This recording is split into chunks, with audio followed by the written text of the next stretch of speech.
Staying with the consumer, our next guest points out that spending in leisure has experienced rapid growth this year, and the rise of sports betting is one main reason.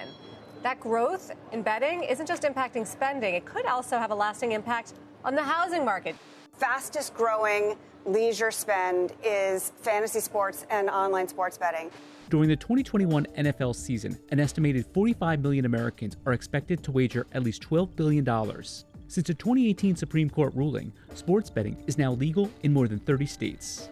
This is that next frontier that the gaming industry has been looking for many years. What we're seeing is just massive levels of engagement. Sports betting isn't a new concept. Hey, I bet you $10 the red team will beat the blue team. That kind of betting has probably gone on since the beginning of sports itself. However, in the US, sports betting has a lengthy and complicated history. Without getting too deep into a dusty textbook, here's the summary. In the early 1900s, bookmaking was outlawed. Some states' constitutions outlawed gambling of any kind. Gambling became associated with alcohol and violence during Prohibition, giving it an unsavory reputation. Sports Handle calls this time a tale of two prohibitions. Finally, come 1949, sports gambling became legal in Nevada.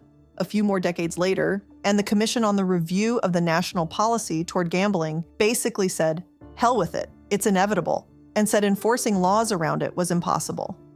In 1992, the government effectively told states, hey, if you want to be allowed to sports gamble, let us know and we'll grandfather you in. Then, bam! Sports betting or sports gambling became legal and present, and bit by bit has grown over the years. Some states don't allow sports gambling but are expected to, like Georgia.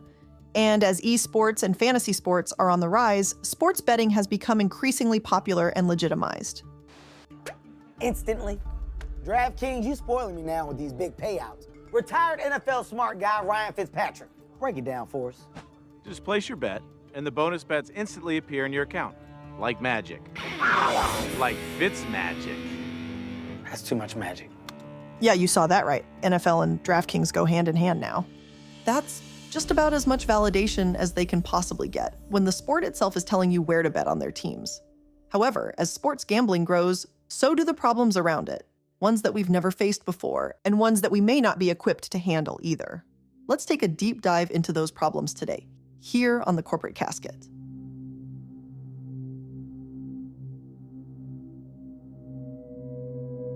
Chicago's 7 star players for the Chicago White Sox and 1 former player were indicted late this afternoon, charged with complicity in a conspiracy with gamblers to fix the 1919 World Series.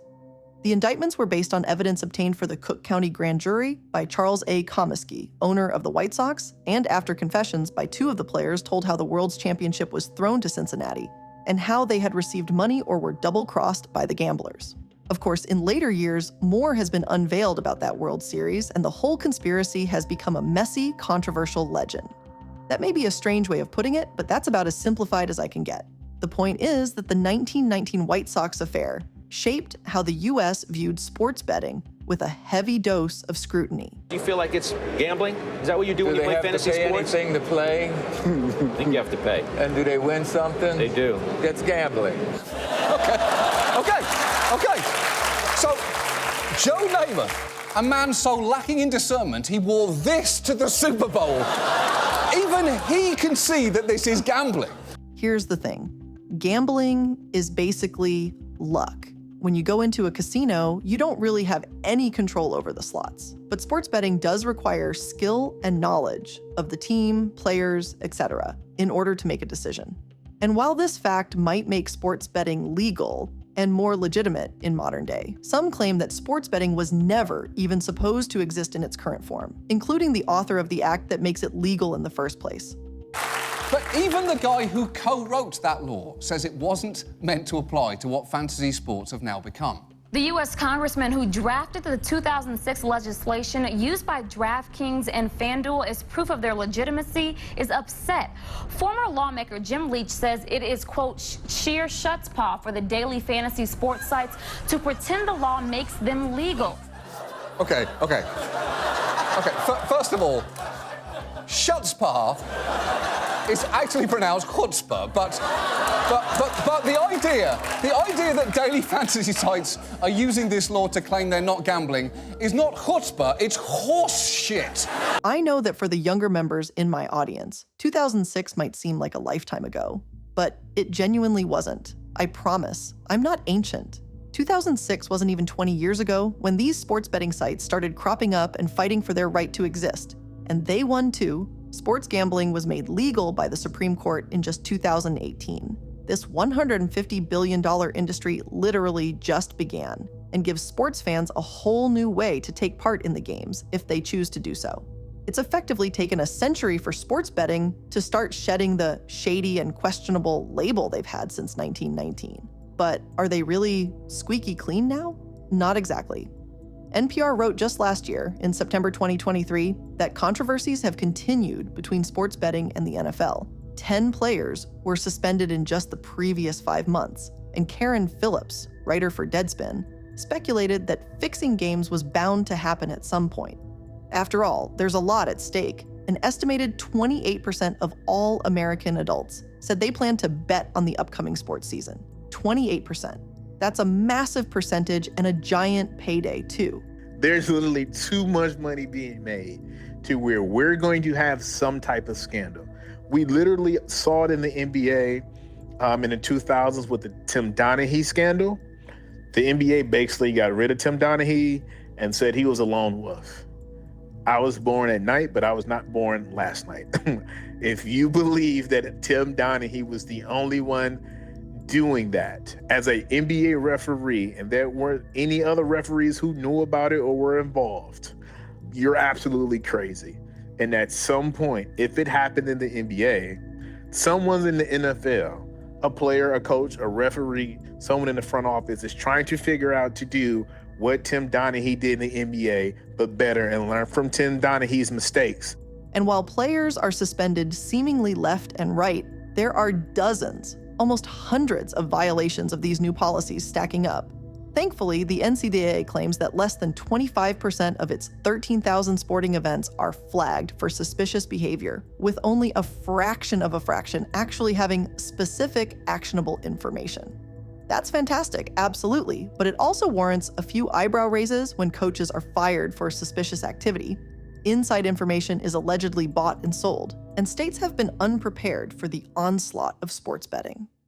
But before we continue, let's take a second to thank today's sponsor. A new year is a great time to grow your business, but if you're stuck in the trenches of daily tasks like managing order fulfillment, then you're not really able to focus on what really matters, like increasing sales. ShipStation can help increase your profitability by automating your workflow and keeping costs down with industry-leading discounts. No matter where you sell or how you ship, your business can grow with ShipStation. And ShipStation is incredibly easy to start using. There's even a free trial, and it's really quick to set up. You can even do it through an app on your phone. So if you've never tried ShipStation before and you have a growing business, even if you're just starting out, now is the time to try ShipStation. ShipStation allows you to automate shipping tasks and manage orders in one simple dashboard. And it integrates everywhere you sell online. That includes Amazon, Etsy, eBay, Shopify, like wherever you sell, chances are ShipStation will be right there by your side to help you. And they'll help you manage your orders, print labels, compare shipping rates, and make sure that you're optimizing every shipment every time. And ShipStation also offers industry-leading discount rates from USPS, UPS, DHL, and Global Post, with discounts up to 89% off of USPS and UPS rates. Did you know that over 130,000 companies have grown their e-commerce businesses with ShipStation, and 98% of those companies that stick with ShipStation for a year become customers for life? So this year in 2024, make it one of your most profitable yet with ShipStation. Use promo code CASKET today at ShipStation.com to sign up and get your free 30-day trial. Again, go to ShipStation.com, use promo code CASKET, and get a free 30-day trial. Thank me later.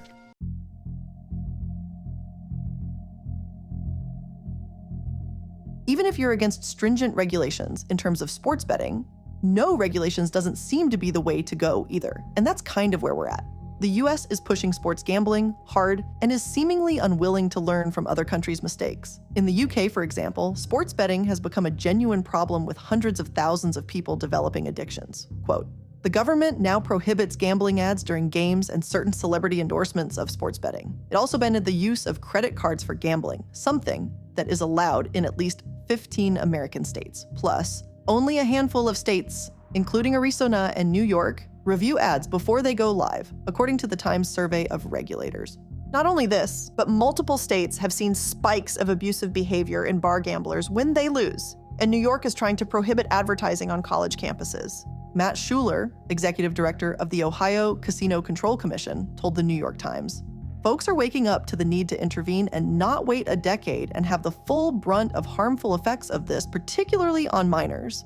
The industry will certainly never police itself." Basically, the Supreme Court said, okay, fine, we'll allow sports betting, but the regulations put in place either aren't forward-thinking or aren't well enforced. You don't have to be for or against the subject of sports betting to see that it needs clearer rules and that we should act now, while sports betting is still so new, before any potentially bad practices become habitual and unstoppable. Unfortunately, there are a lot of other elements to online betting and sports betting in general that have issues, some of which simply can't be separated from the industry. Gambling is used extensively all over the world to launder money.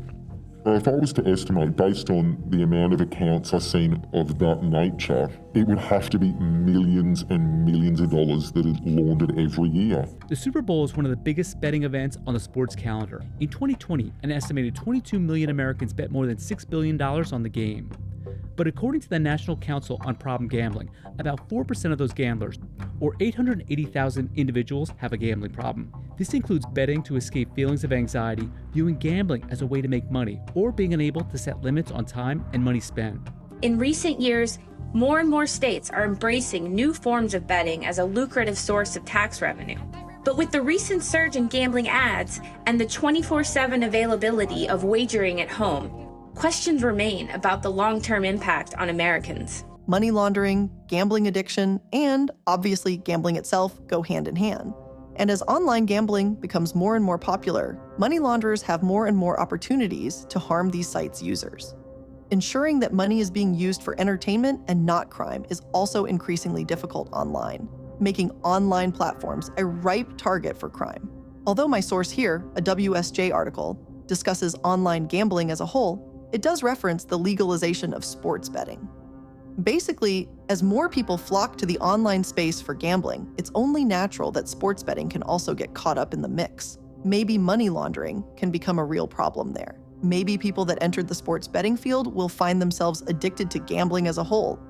Next Sunday on CBS, the Super Bowl will, for the first time, be held in Las Vegas, a fitting venue given the prominent role gambling plays in sports today.